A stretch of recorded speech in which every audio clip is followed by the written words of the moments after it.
বাংলাদেশে আর ফ্যাসিস্টদের ফেরত দেখতে চায় না বিএনপি, এমন মন্তব্য করলেন দলটির মহাসচিব মির্জা ফখরুল ইসলাম আলমগীর।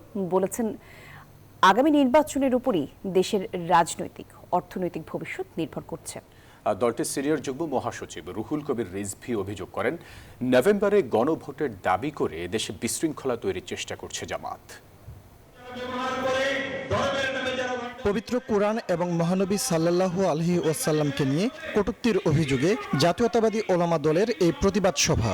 এতে ইসলামের অপব্যাখ্যা দিয়ে রাজনীতি বন্ধ করতে জামাতের প্রতি আহ্বান জানান বক্তারা। মহান আল্লাহ পাককেও যারা বিভ্রান্ত করে, এদের বিরুদ্ধে শুধু প্রতিবাদ সভার মধ্যে আমাদের কর্মসূচি সফল করলে চলবে না।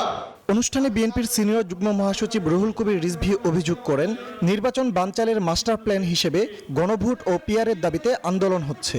জোর করে যে জিনিসটা সম্পর্কে মানুষের কোনো জ্ঞান নাই, মানুষের কোনো অভিজ্ঞতা নাই, তাকে আপনারা চাপিয়ে দিতে চাচ্ছেন শুধুমাত্র নিজেদের ক্ষোভের জোরে।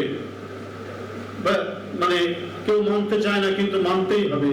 এটা তো গণতন্ত্র না।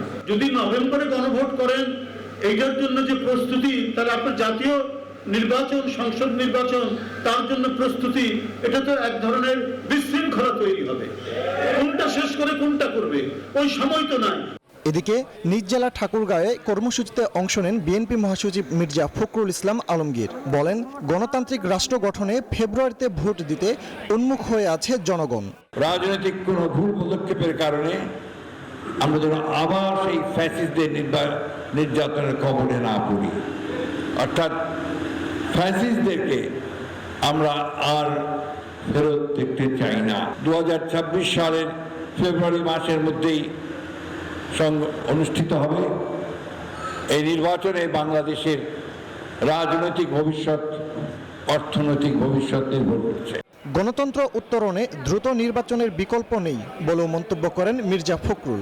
কখনো আপনাদের ছেড়ে, রাজনীতি ছেড়ে আমি চলে যাইনি। ফজলে রাব্বি, সৌরভ, নিউজ 24, ঢাকা।